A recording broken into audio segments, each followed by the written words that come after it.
주한미군이 왜 중요한가? 그 이유는 명확합니다. 강한 군사 동맹은 침략을 막습니다. 한미동맹은 70년 동안 한반도 전쟁을 억제해왔습니다.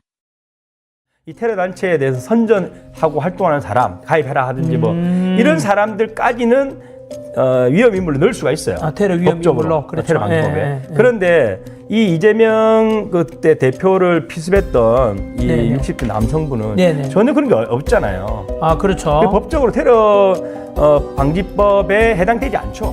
그리고 뭐 겨우 언론 보면 뭐 그 사람이 그 전에 고성국 그 박사님하고 뭐 연락한 적이 있다고 말을 또 만들어냈는데, 네, 만들었죠. 지금 제가 제일 지금 문제시하고 있는 부분은 네. 이런 그 국민의 안전을 책임지는 법이잖아요. 그렇죠. 이 법을 반쪽짜리 만들어 놨고 네. 제대로 쓸 수 없게 만들어 놓은 상태에서 또 지금 이거를 정치적으로 이용하고 있는 거예요. 아, 지금 배후를 밝혀야 된다. 네. 뭐겠습니까? 결국 그때가 윤석열 대통령 정부 때지 때죠. 않습니까? 네네. 결국은 그 칼날이 결국 또 윤석열 대통령을 어떻게 해보기 위한 그 목적인 거죠. 그 말고 이유가 없다면 네네. 최근에 뭐 박선원은 참 의원님 부르기도 싫은데요. 아, 박선원 의원, 네, 국정원 제가 출신으로서 대표적인 또 그 예. 박종근 특전사령관에 대해서 회유, 그렇죠. 조작 진술하도록 예. 했던 의원으로 우리한테 기억되고 있죠. 네. 박종근 특전사령관에게 김병주 더불어민주당 의원과 네. 박선원 국정원 출신의 더불어민주당 의원, 그리고 홍장원의 가짜 메모, 그것 전부 다 국정원, 그죠? 그렇습니다. 박선원도 그쪽 출신으로서 어떤 사람들은 박선원이 출신이 의심스럽다, 사상이 의심스럽다라고 하는 사람들도 많죠. 네. 제가 그 내란 조작에 대해서는 뭐 다른 곳에도 많이 말씀드렸는데 그 내란 조작을 한 핵심이 이제 박선원, 김병주, 곽범계, 문영배, 민중기, 이광범 이렇게가 있거든요. 나중에 다른 걸 보시면 나오는데 박선원이 그 곽정근 이제 인터뷰 때부터 조작을 같이 했고요. 네네. 여러 가지 조작을 같이 많이 했고 특히 저희 707 부대원들을 이제 폭도로 만들려고 네. 자기들이 우리를 폭행을 했죠. 네. 그러면서 우리 혹시 부대원 한 명이라도 같이 이렇게 뭐 서로 주먹을 나눴으면 그걸 가지고 폭행을 폭동으로 만들려고 작업을 했지만 우리 부대원들이 다 그걸 다 참았잖아요. 아, 맞으면서. 그 비상기험 때 네네. 국회 기념부대로 네. 갔을 맞습니다. 때 말씀이죠. 그러다 네. 보니까 뭐 안기령 총 뺏는 걸 가지고 마치 총을 군인이 겨눈 걸로 또 조작을 하고 그리고 계속해서 케이블 타이로 뭐 자기 손에까지 묶어가면서 케이블 타이가 국회의원 포박하려고 가져갔다고 계속 가짜뉴스를 퍼뜨렸거든요. 그러니까 저나 이제 제 부대원들이 많이 불러다니면서 가장 많이 질문 받은 케이블 타이였어요. 근데 또 다 똑같은 얘기했습니다. 케이블 타이는 이게 테러범 포박용으로 가지고 있는 거다. 아, 네. 그래서 테러범한테 사용한 거다. 일반 국민들한테 사용할 이유가 없다. 이렇게 이야기했는데도 불구하고 계속해서 이제 케이블 타이를 사람 묶는 용이다. 그래서 국회의원을 묶으러 가져갔다. 이걸 만들기 위해서 끊임없이 조작을 했죠. 네. 이번에도 박선원이 이재명 대통령이 윤석열 대통령 기간에 이제 뭐 약간 비습을 당했지 않습니까? 그래서 네. 뭐 목에 좀 이렇게 다쳐가지고 뭐 병원으로 이송되고 이렇게 한 게 있는데. 그것은 윤석열 대통령 때 네. 이재명이가 예. 당시에 그 부산에 갔을 때죠. 그렇습니다. 부산 갔을 때, 가덕도 갔을 때. 그렇죠. 가덕도 갔을 때 예. 칼로 이렇게 그렇습니다. 목에 예. 상처를 입게 그때 되죠. 60대 남성분이 칼로 이렇게 그렇죠. 했는데 네. 그분은 이미 형이 15년 확정돼서 형을 살고 있습니다. 아. 그리고 이 네. 사건은 그냥 말 그대로 개인이 한 그런 걸로 조다 끝난 거죠. 네네. 근데 이거를 지금 다시 끌고 와서 박선원 작업을 하고 있는 거죠. 예? 이거는 뭐 문제가 있다 하면서 네네. 뭐 배우를 밝혀야 배우가 된다. 있을 것이다, 예. 이거죠. 그리고 동기를 추적하고 네. 그때 관계된 관계기관들을 다 위법성을 조사해야 된다는 식으로 떠들었거든요. 네네. 그 떠들고 나니까 다시 김민석이가 네.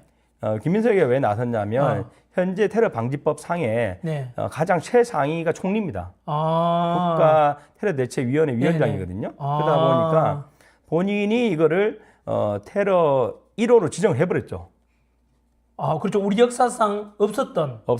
그죠. 그러니까 예. 그것도 제가 뉴스 한번 전해드린 것 같거든요. 예. 갑자기 박선원이가 네. 이미 이 사건은 끝났잖아 말씀하신 대로 그죠. 네. 15년 선고받았고 개인 소행이고 네. 이재명에 대한 신뢰하는 사람이겠죠. 정치적으로 또는 이재명에 대해서 이런 인간이 에 대해서 어쨌든 그러면 안 되지만 그 개인이 이재명한테 목에다가 칼로 네. 있잖아요. 흉기로 이렇게 위협을 그때 이제 그 상처를 입혀가지고 끝났죠. 그런데 네. 제가 전화기로 진행하면서 그 뒤로 갑자기 박선원 의원이 이거 테러다. 네. 뭐 배우가 있다. 뭐 이런 뉴스를 제가 전해드렸거든요. 그래서 저는 이거는 100% 다른 목적이 있다. 네. 제가 나중에 그 우리나라 대테러 관련된 제도의 변화라는 이런 것도 좀 말씀을 드릴 건데요. 네. 테러 방지법이 만들어진 지 벌써 10년이 됐습니다. 2016년에 만들어졌거든요. 그렇게 따지면 저희가 1년에 800에서 900건 정도 살인 및 살인 미수가 있거든요. 아, 네네. 그럼 이건 살인 미수였잖아요. 네네. 그러면 뭐 9,000건이 넘을 텐데 이걸 다 테러로 진행할 것이냐 말이 안 되죠. 네네. 네, 지금 이재명 그때 당 대표였던 시절 네. 그때 비습당한 형태보다 더 심한 비습도 많이 있었어요. 네네. 네, 그런 건 다 우리가 살인, 미수, 뭐 이렇게 폭행 이런 식으로 처리를 하잖아요. 아, 그렇죠. 테러란 말 쓰지 않죠. 예. 네. 테러 방지법은 나중에 설명드리겠지만 반쪽짜리 법입니다. 그 이유가 뭐냐면 네. 민주당에서 반대를 했죠. 아, 테러 방지법을 제정하려고 하는데 네. 그걸 민주당, 더불어민주당에서 예, 반대했다는 거죠. 더불어민주당이 반대를 왜요? 해서 왜 반대하죠? 그러니까 테러 방지법은 나중에 좀 설명드리겠지만 9.11 테러가 일어났지 않습니까? 네, 2001년도입니다. 네네. 그때 전 세계가 이제 테러에 대해서 대응하기 시작했어요. 네네. 그래서 우리나라도 그 해 2001년도니까 김대중 대통령 때겠죠. 네네, DJ. 예. DJ 때도 우리도 테러 방지법을 해야 된다. 아, 네네. 했는데 네. 민주당이 주도적으로 반대를 했죠. 왜냐하면 네. 미국 모델로 하는 건데도 불구하고 테러 방지법을 하게 되면 네네. 그 당시까지 해도 이제 테러를 주도하는 데가 국정원이거든요. 아, 네네. 좌파들이 제일 싫어하는 게 또 국정원, 검찰 이런 거잖아요. 힘 있는 데 그렇겠죠. 싫어하잖아요. 그렇죠. 네네. 국정원 권한이 더 강해진다. 네. 아. 그러면 안 된다. 그러니까 만약에 미국처럼 한다고 치면 어떻게 되냐면 미국 아시다시피 국토안보부라는 데가 있지 아, 않습니까? 있죠. 엄청난 권력 행사죠. 예, 국토안보부가 네. 9.11 테러 때문에 생긴 겁니다. 아, 그래요? 예, 그러니까 그 지난번 말씀하신 그 미국 정보국, 네네. 예, 정보국도 그렇고 그 9.11 테러가 나고 나서 이 뭐가 문제냐? 해서 9.11 위원회라는 게 생겨져 가지고 이거를 이제 분석을 했거든요. 네. 핵심이 뭐냐면 뭐 CIA, FBI 여러 정보기관들 있지 않습니까? 네네. 이 모든 정보기관들이 정보 있었어요, 각자. 있었는데 정보 공유가 제대로 안 되고 그렇죠. 그리고 각 기관별로 대테러 관련된 조직들이 따로 움직이는 거죠. 네네. 예, 그래서 제일 큰 문제 정보 공유 실패. 네. 그리고 두 번째는 통합이 안 됐다. 이게 핵심이었거든요.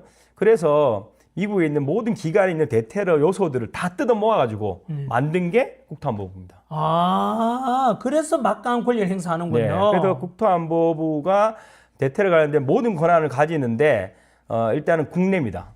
미국은 9.11 이후에 테러와 전쟁을 선포했지 않습니까? 그렇죠. 그렇게 선포하면서 군인한테 예. 테러를 대테러를 할 수 있도록 임무를 준 거죠. 아, 그래서 네네, 그렇죠. 해외는 군인이 하고 그렇죠. 국내는 국토안보부가 한다. 국토안보부가 하고. 네, 그렇게 해서 국토안보부는 대테러뿐만 아니고 재난 여러 가지 다 해서 하는 걸로 지금 돼 있죠. 네. 그래서 정권을 장기간 장악하려는 시도는 단기 정치 이벤트가 아니라 오랜 시간 축적된 구조의 결과로 나타납니다. 이 과정은 소란스럽지 않았고 눈에 띄는 충돌도 없었습니다. 대신 제도 내부에서 기준을 바꾸고 해석의 방향을 조정하며 권력이 작동하는 통로를 하나씩 장악해왔습니다. 지금 벌어지는 일들은 우발적 사건이 아니라 수십 년간 누적된 선택의 결과로 이해해야 합니다. 권력의 장기화를 노리는 전략은 거리의 정치가 아니라 제도 속 정치로 진행됩니다. 법을 바꾸지 않아도 해석을 바꾸면 결과는 달라집니다. 인물을 교체하지 않아도 시스템을 장악하면 방향은 유지됩니다. 이런 방식은 겉으로는 합법과 절차를 따르는 것처럼 보이기 때문에 저항을 늦추고 문제인식을 흐리게 만듭니다. 정권 장악의 핵심은 권력을 드러내는 것이 아니라 권력이 보이지 않게 작동하도록 만드는 데 있습니다. 사법, 행정, 언론이 각자 독립된 것처럼 보이지만 동일한 기준과 인식으로 움직이기 시작하면 균형은 무너집니다. 이 변화는 급격하지 않지만 일단 굳어지면 되돌리기 어려운 힘을 가집니다. 사법의 독립은 체제 유지의 마지막 방어선입니다. 그러나 법의 문자보다 의미가 우선되고 결과 중심 판단이 반복되면 신뢰는 흔들립니다. 같은 사건이 다른 결론으로 이어지는 순간 법은 기준이 아니라 도구로 인식되기 시작합니다. 이 지점에서 체제의 균형은 심각한 도전에 직면합니다. 국민의 위치가 주권자에서 관리 대상으로 이동하는 순간 정치는 설명이 아니라 통제로 변합니다. 동의는 출발점이 아니라 사후 절차가 되고 반대는 의견이 아니라 문제로 취급됩니다. 이러한 변화는 서서히 진행되지만 일상 속에서 체감되는 불신을 빠르게 키웁니다. 체제 충돌이 격화될수록 상대에 대한 낙인은 쉬워지고 대화의 공간은 줄어듭니다. 정치적 판단은 도덕적 선악으로 재단되고 다른 해석은 위험 요소로 분류됩니다. 이 과정에서 합의의 정치는 사라지고 힘의 정치는 강화됩니다. 이는 어느 한쪽의 문제가 아니라 구조의 문제입니다. 역사는 장기 권력 구조가 사회에 남긴 상처를 반복해서 보여줍니다. 균형이 무너진 체제는 단기 성과를 낼 수 있지만 결국 신뢰 붕괴와 극단적 분열로 이어졌습니다. 회복에는 훨씬 더 많은 시간과 비용이 필요했습니다. 현재의 선택이 미래의 부담이 되는 이유입니다.